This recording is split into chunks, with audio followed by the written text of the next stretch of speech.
थोड़ी सी रोए प्यार की बातें कर लूँ आपसे, मेरा मन कर रहा है थोड़ी सी देर के लिए, क्योंकि मैं जानता हूँ ये IIT के लोग कितना ही खिलखिला ले, कितने ही ठाके लगा ले, कल जो YouTube पर अपलोड करोगे वो वही होगा जो तुम्हारे रात को मोबाइल पर चलता है।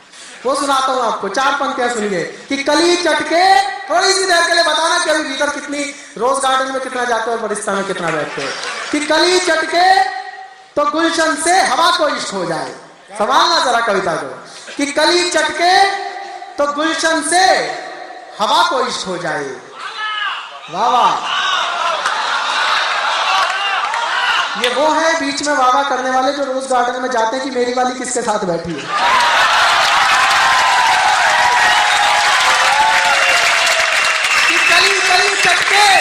तो गुलशन से हवा को इश्क हो जाए, वफा ऐसी गजब हो बेवफा को इश्क हो जाए। वफा ऐसी गजब हो बेवफा को इश्क हो जाए, और इबादत वो कि रब बंदे का दीवाना बना भटके।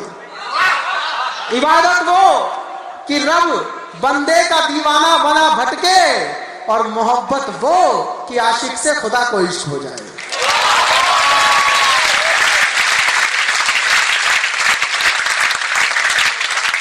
बहुत कुछ माता साहब, एक कविता सुनाने का मैंने, नई कविता मैंने आज तक कहीं नहीं सुनाई है, IIT के लिए स्पेशली लिखी है।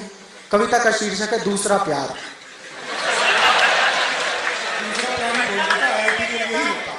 नहीं, IIT में तो अभी देखना जो सीटी बजाएंगे वो 6ठे 7वें वाले होंगे।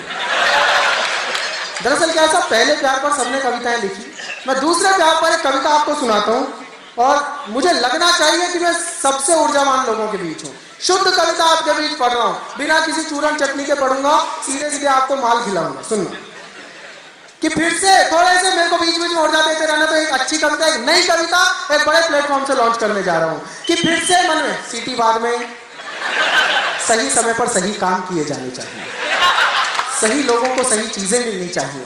इंदिरा जी के 2 बेटे थे, जिसे देश चलाना आता था वो जहाज चलाते हुए मर गया, जिसे जहाज चलाना आता था वो देश चलाते हुए मर गया।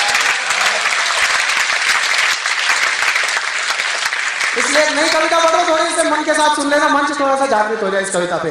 कि फिर से मन में अंकुर फूटे, पहली बार का हो चुका है आदमी, असफल हो चुका है तो दूसरा करे, सफल हो जाता तो दूसरे करने की हिम्मत नहीं कर पाता।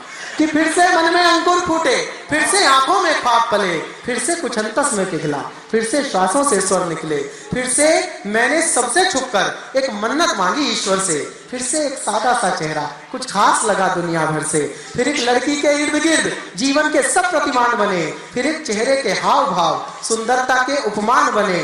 मुझको लगता था ये सब कुछ शायद इस बार नहीं होगा, पहले के अनुभव कहते थे अब मुझको प्यार नहीं होगा।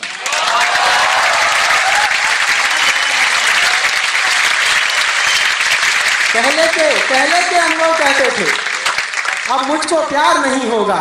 फिर से मेरे मोबाइल में एक नंबर सबसे खास बना, उसे बोल्ड लेटर्स में सेव करते हैं हम लोग। फिर से मेरे मोबाइल में एक नंबर सबसे खास बना, फिर से बदला हर पासवर्ड, एक नाम मेरा विश्वास बना, फिर से एक मध्यम रिंगटोन आंखों की चमक बढ़ाती थी, फिर से एक लड़की की फोटो मुझसे घंटों बतियाती थी। उसको मैसेज कर सोना था, उसके मैसेज से उठना था, उसका हर मैसेज हर एक मेल बस अलग संभाले रखना था। सोचा था वो एक एपिसोड रिप्ले इस बार नहीं होगा, पहले के अनुभव कहते थे अब मुझको प्यार नहीं होगा।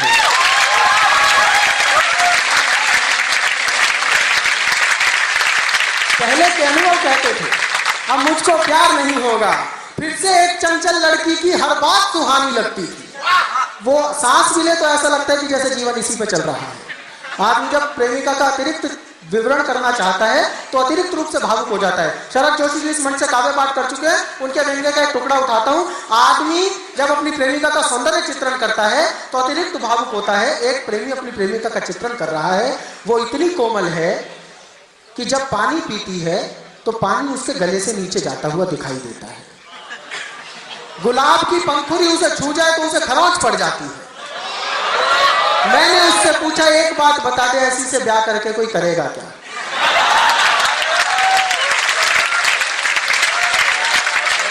हाथ लगाती तो वो ढेर हो जाएगी।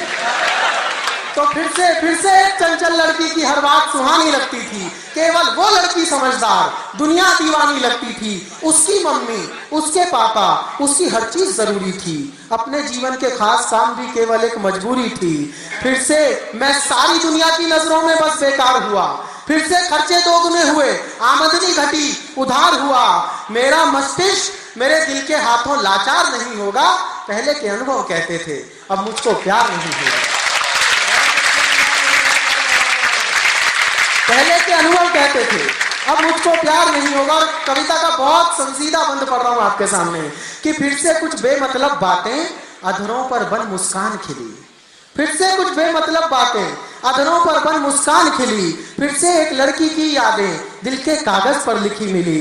फिर से नैनों की कोरों पर एक आंसू आ ठिठका ठहरा। फिर से उसकी स्मृतियों ने यादों पर बिठलाया पहरा। फिर से मेरी कविताओं का रस बदला और श्रृंगार सजा। फिर से गजलों में प्रीत ढली, फिर से गीतों में प्यार सजा। मेरा कवि मेरे दिल के हाथों लाचार नहीं होगा। पहले के अनुभव कहते थे, अब मुझको प्यार नहीं होगा। पहले के अनुभव कहते थे, अब मुझको प्यार नहीं होगा। और इस दूसरे, तीसरे, चौथे, पांचवें प्यार को अंतिम बंद में सार्थक कर दूं तो मुझे सूचित करना कि मैंने सही जगह पे एक सही कविता का चयन किया। कि प्यार जब दूसरी बार घटित होता है तो पहले की किन खरिशों को भर देता है। कि शायद मेरी मन बगिया में कुछ पुष्प भाव के झरने थे। शायद मेरी मन बगिया में कुछ पुष्प भाव के झरने थे। शायद मेरे काव्यांगन में कुछ अनुपम गीत उतरने थे। शायद ये फूल मोहब्बत का खिलना था और बिखरना था। शायद ये सब निर्धारित था, मिलना था और बिछड़ना था। शायद ये सब निर्धारित था, मिलना था और बिछड़ना था। शायद मेरे मन में एहसासों की खंडित मूरत थी। और एक पंक्ति आप जिंदा लोगों के सामने कि शायद मेरे मन में एहसासों की खंडित मूरत थी। शायद मुझको इस अनुभव की पहले से अधिक जरूरत थी।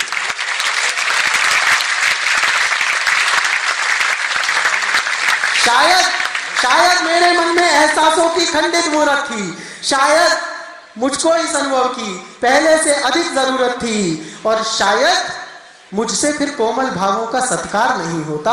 अंतिम पंक्ति मेरे काव्य पाठ के लिए समर्थन कर देना कि शायद मुझसे फिर कोमल भावों का सत्कार नहीं होता। सब अनुभव आधे रह जाते अगर फिर से प्यार नहीं होता। सब अनुभव आधे रह जाते अगर फिर से प्यार नहीं होता। बहुत बहुत धन्यवाद। आपने अच्छी कविता को बहुत मन देकर सुन लिया।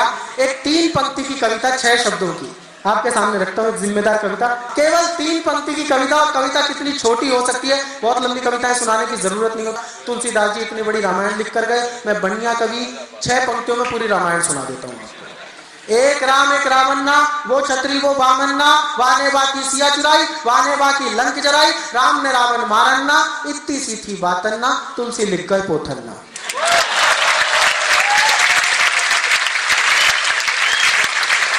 तो मैं तो इस किसी बात करना का आदमी हूं। मैं केवल 3 पंक्तियों की कविता, जिम्मेदार कविता आपके बीच पढ़ता हूं कि पहाड़ की घुमावदार पगडंडी पर स्कूल जा रही हैं लड़कियां। धन्य हैं आप। यही हो सुनकर मोदी जी ने कहा बेटियां पढ़ाओ और बेटियां बचाओ। कि पहाड़ की घुमावदार पगडंडी पर स्कूल जा रही है लड़कियां। जो मेरे आगे फैकल्टी बैठी है, बहुत संजीदा कविता सर आपके विषय की पढ़ रहा हूं कि पहाड़ की घुमावदार पगडंडी पर स्कूल जा रही है लड़कियां। मतलब बचपन में हमें गलत पढ़ाया गया है कि रोशनी सिर्फ सीधी रेखा में यात्रा करती है।